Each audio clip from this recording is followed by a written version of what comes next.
Famous story channel में आपका स्वागत है। आइए आज मैं आपको सुनाती हूँ मज़ेदार कहानी, रविंद्र कालिया की कहानी 30 साल बाद। टॉयलेट से फारिग होकर ही किसी आगंतुक से मिलना पसंद करता है। उसने खिन्न होते हुए कहा, इतनी सुबह मुवक्किल होंगी? दफ्तर में श्रीवास्तव होगा, उससे मिलवा दो। वे तो आपसे ही मिलना चाहती हैं, शायद कहीं बाहर से आई हैं। अच्छा, ड्राइंग रूम में बैठाओ, अभी आता हूँ। कपिल टॉयलेट में घुस गया। इत्मीनान से हाथ मुँह धोकर जब वो नीचे आया तो उसने देखा सोफे पर बैठी दोनों महिलाएं चाय पी रही थीं। एक 70 के आसपास होगी और दूसरी 50 के। एक का कोई बाल काला नहीं था और दूसरी का कोई बाल सफ़ेद नहीं था, मगर दोनों चश्मा पहने थीं। कपिल को आश्चर्य हुआ। कोई भी महिला उसे देखकर अभिवादन के लिए खड़ी नहीं हुई। बुजुर्ग महिला ने अपने पर्स से एक कागज़ निकाला और कपिल के हाथ में थमा दिया। यह खत आपने लिखा था? उसने कड़े स्वर में पूछा। कपिल ने कागज़ ले लिया और चश्मा लगाकर पढ़ने लगा। भावुकता और शेर व शायरी से भरा एक बचकाना मजमून था। इस कागज़ को पढ़ते हुए सहसा कपिल के चेहरे पर खिसियाहट भरी मुस्कान फैल गई। बोला, यह आपको कहाँ मिल गया? बहुत पुराना खत है, 30 बरस पहले लिखा गया था। पहले मेरी बात का जवाब दीजिए, क्या यह खत आपने लिखा था? बुजुर्ग महिला ने उसी सख्त लहजे में पूछा। हैंड राइटिंग तो मेरी ही, लगता है मैंने ही लिखा होगा। अजीब आदमी हैं आप, कितना कैजुअली ले रहे हैं मेरी बात को। बुजुर्ग महिला ने पत्र लगभग छीनते हुए कहा। कपिल ने दूसरी महिला की ओर देखा जो अब तक निर्द्वंद बैठी थी, पत्थर की तरह। कपिल को यूं अस्त व्यस्त देखकर मुस्कुराई। उसके सफ़ेद संगमरमरी दांत पल भर में सारी कहानी कह गए। अरे सरोज, तुम? कपिल जैसे उछल पड़ा। इतने वर्ष कहाँ थी? मैं विश्वास नहीं कर पा रहा हूँ, 30 साल बाद तुम अचानक मेरे यहाँ आ सकती हो। कहाँ गए बीच के साल? कहो, कैसे हो? कैसे बीते इतने साल? तुम तो ऐसे कह रही हो जैसे साल नहीं दिन बीते हों। 30 साल एक उम्र होती है। मैंने तो सपने में भी नहीं सोचा था कि तुमसे ज़िंदगी में कभी भेंट होगी। क्या अगले जन्म में मिलने की बात सोच रहे थे? यही समझ लो, इस एक कागज़ के टुकड़े के कारण तुम मेरे बहुत करीब रहे हमेशा, मगर इसे गलत मत समझना। इतने में कपिल की पत्नी भी नीचे उतर आई। वो जानती थी कि नाश्ते के बाद ही कपिल नीचे उतरता है, चाहे कितना ही बड़ा मुवक्किल क्यों ना आया हो। यह मेरी पत्नी मंजुला है। देश के चोटी के कलाकारों में इनका नाम है। अब तक 20 रिकॉर्ड आ चुके हैं। जानती हूँ, सरोज बोली। नमस्कार। नमस्कार, मंजुला ने कहा और एक्सक्यूज़ मी कहकर दोबारा सीढ़ियाँ चढ़ गई। उसने सोचा होगा कोई नया मुवक्किल आई है। मंजुला की उदासीनता का कोई असर दोनों महिलाओं पर नहीं हुआ। बच्चे कितने बड़े हो गए हैं? सरोज ने पूछा। उसी उम्र में हैं जिसमें मैंने यह खत लिखा था। शादी हो गई या अभी खत ही लिख रहे हैं? सरोज ने ठहाका लगाया। कपिल ने साथ दिया।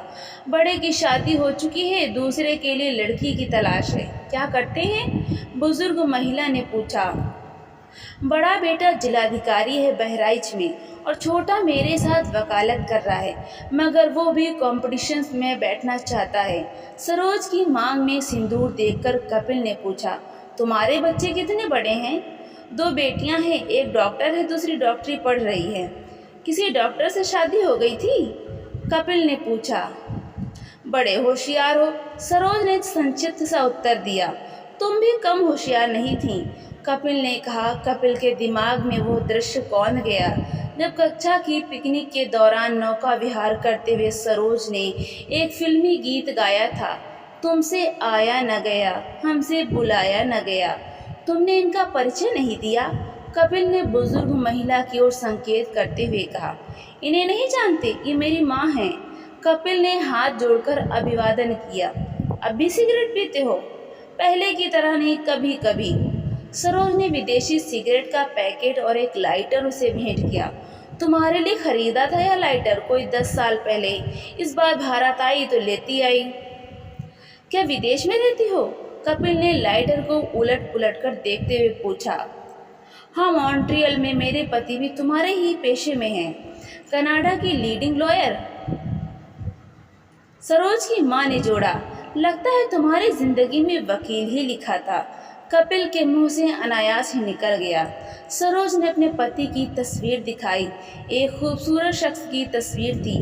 चेहरे से लगता था कि कोई वकील है या न्यायमूर्ति।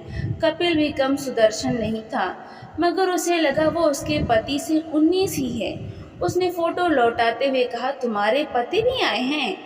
नहीं, उन्हें फुर्सत ही कहाँ, सरोज बोली। बाल की खाल न उतारने लगो, इसीलिए बताना ज़रूरी है कि मैं उनके साथ बहुत खुश हूँ। I am happily married. तभी कपिल का पोता आंखें मलता हुआ नमूदार हुआ और सीधा उसकी गोद में आ बैठा। मेरा पोता है, आजकल बहू आई हुई है, कपिल ने बताया। बहुत प्यारा बच्चा है, क्या नाम है? बंटू। बंटू ने नाम बताकर अपना चेहरा छिपा लिया। बंटू बेटे, हमारे पास आओ, चॉकलेट खाओगे?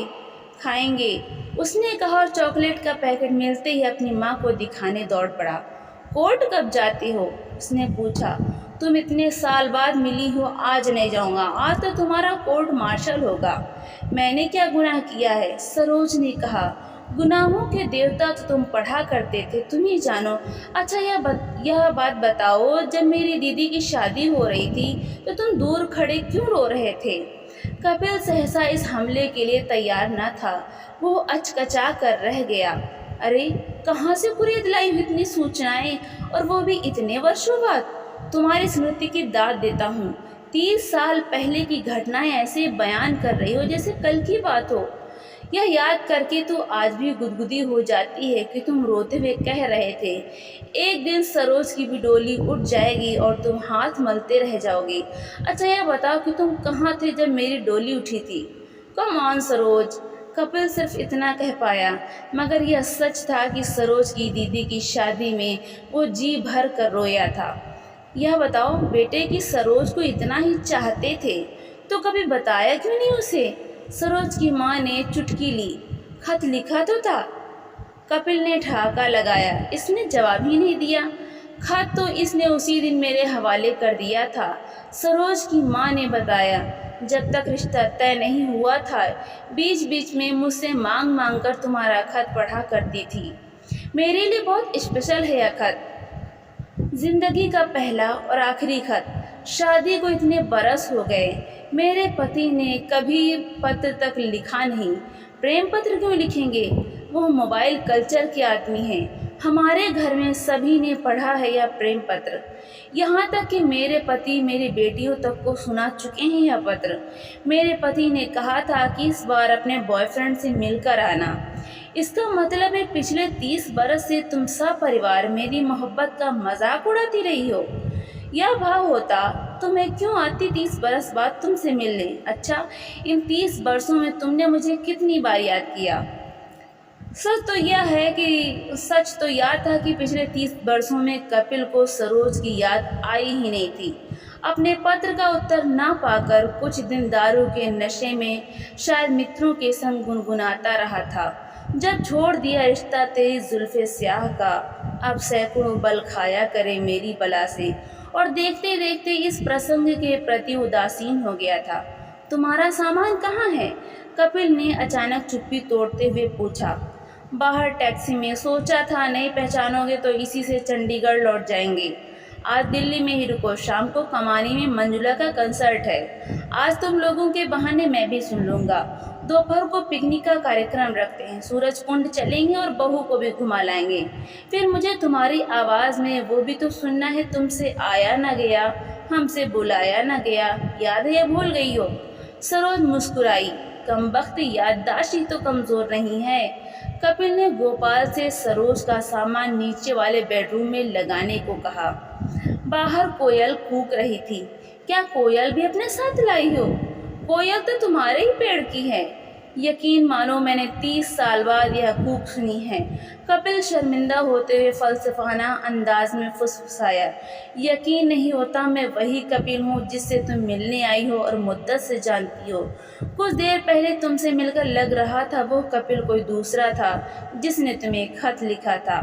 Take it easy man, Saroj उठते हुए बोली, ज्यादा फिलॉसफी मत बघारो, यह बताओ टॉयलेट किधर है। कोयल ने आसमान सिर पर उठा लिया था।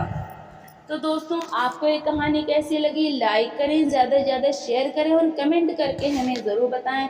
और इसी तरह की मज़ेदार कहानियाँ सुनने के लिए हमारे चैनल को सब्सक्राइब करना बिल्कुल भी ना भूलें। तो मिलते हैं अगली नई कहानी के साथ। बहुत बहुत धन्यवाद।